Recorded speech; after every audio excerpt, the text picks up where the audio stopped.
وَفِي السَّمَاءِ رِزْقُكُمْ وَمَا تُوعَدُونَ، میرے بندو تم سے جس رزق کا وعدہ کیا گیا ہے وہ رزق دنیا میں نہیں ہے، دنیا سے اس کا کوئی تعلق نہیں، وہ آسمانوں سے آ رہا ہے۔ وَفِي السَّمَاءِ رِزْقُكُمْ وَمَا تُوعَدُونَ، کہ میرے بھائی وکاش تم سے جس رزق کا اللہ فرما رہے میں نے وعدہ کیا ہے اس کا تعلق زمین، پتھر، سونا، چاندی، زراعت، کاشتکاری، سورج، چاند، ستاروں، پہاڑوں سے نہیں ہے، بلکہ یہ ہم آسمانوں سے اتارتے ہیں تمہارے لیے۔ لیکن مجھے تو سب کچھ یہاں سے ہوتا ہوا نظر آ رہا ہے، مجھے تو پیاس پانی سے بجھتی بھی نظر آ رہی ہے، اور پیٹ کھانے سے بھرتا ہوا نظر آ رہا ہے، اور اناج کے کھانے سے بھوک مٹتی بھی نظر آ رہی ہے۔ میں تو یہ دیکھ رہا ہوں کہ آنکھ دیکھ رہی ہے، اور زبان بول رہی ہے، اور کان سن رہے ہیں۔ مجھے تو یہ نظر آ رہا ہے کہ میری پیسے ہیں تو میرے کام بنیں گے، پیسے نہیں ہیں تو میرے کام نہیں بنیں گے۔ مجھے تو یہ نظر آ رہا ہے کہ میری یہ نوکری گئی تو میں تو تباہ و برباد ہو جاؤں گا، یہ نوکری میں چلتا رہوں گا تو ٹھیک چلتا رہوں گا، میری زندگی بنی رہے گی۔ مجھے تو یہ نظر آ رہا ہے نا، یہ ساری چیزیں مجھے نظر آ رہی ہیں، اس لیے میری زندگی کا ایک ایک لمحہ ان کے گرد گھوم رہا ہے،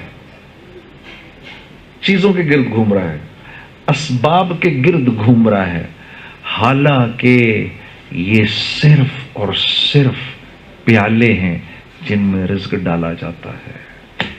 تو دراصل میں پیالے کی خدمت میں لگا ہوا ہوں، جو اس میں رزق ڈال رہا ہے اس سے میرا کوئی تعلق نہیں ہے۔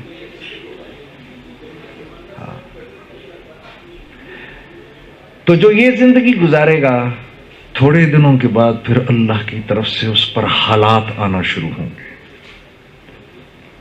یہ جتنی قومیں تباہ ہوئی تھیں یہ اپنی چیزوں میں گم ہو کے تو تباہ ہوئی تھیں۔ مجھے سے اقبال نے نہیں کہا کافر کی یہ پہچان کہ آکاش میں گم ہے، مومن کی یہ پہچان کہ گم اس میں ہے آکاش۔ آکاش میں گم ہے، دنیا میں گم ہے، یہیں سے ہوگا سب کچھ، اسی پیسے سے ہوگا۔ اب کیونکہ پیسے سے ہوگا تو پھر میں نے اس بات کی پرواہ نہیں کرنی کہ یہ پیسہ کیسے آئے گا میرے پاس، کیونکہ ہوگا تو پیسے سے۔ ہاں، یہ کیسے آ رہا ہے اس کی فکر تو میں تب کروں گا جب مجھے اس بات کا احساس ہوگا کہ بھائی اس پیسے سے میری زندگی نہیں بنے گی، یہ پیسہ تو کاغذ کا ٹکڑا ہے، اس سے تو صرف ہوتا ہوا نظر آ رہا ہے، کرنے والی ذات کس کی ہے؟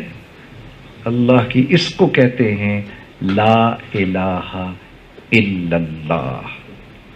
جو کچھ جہاں جہاں سے ہوتا نظر آ رہا ہے وہاں سے نہیں ہو رہا، کرنے والی ذات کس کی ہے؟ اللہ کی۔ یہ مفہوم ہے لا الہ الا اللہ کا، ٹوٹل مفہوم ہے۔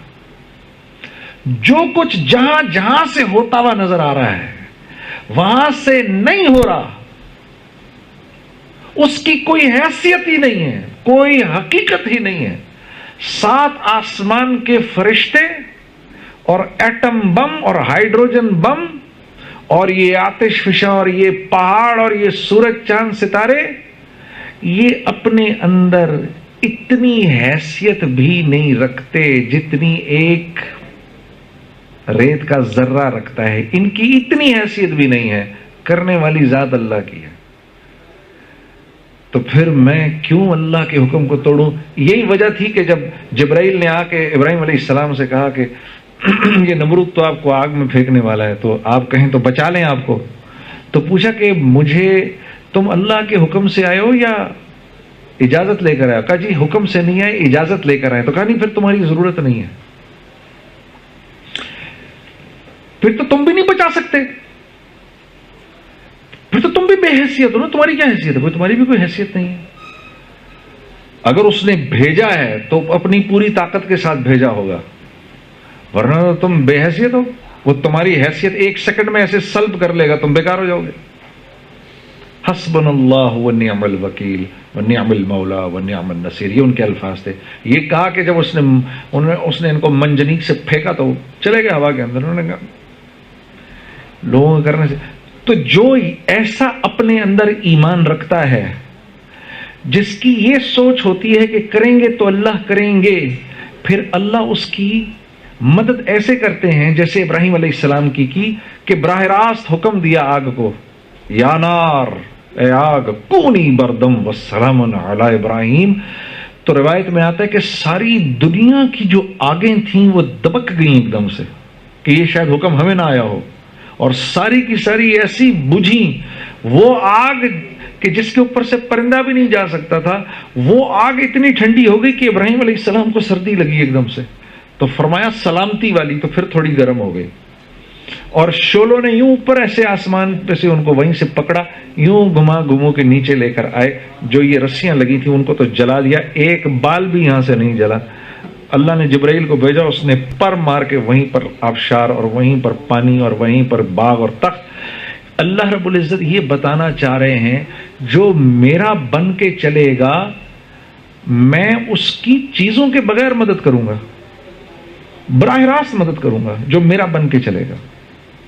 اور یہ امتحان کب تک ہے؟ موت تک. موت تک، موت تک اللہ کے ہر غیر کی نفی کرنی ہے. نہیں، ان سے نہیں ہوگا، یہ نہیں، اس سے کچھ نہیں ہوگا، کریں گے تو اللہ کریں گے. میں اپنے اعمال پورے رکھوں گا، اس سے نہیں ہوگا. یہ 100 تلواریں اس میں اللہ مجھے نکال کے لے جائے گا. یہ نہیں کر سکتی. یہ تب ماریں گی جب اللہ کا حکم ہوگا، ورنہ یہ نہیں کچھ کر سکتی.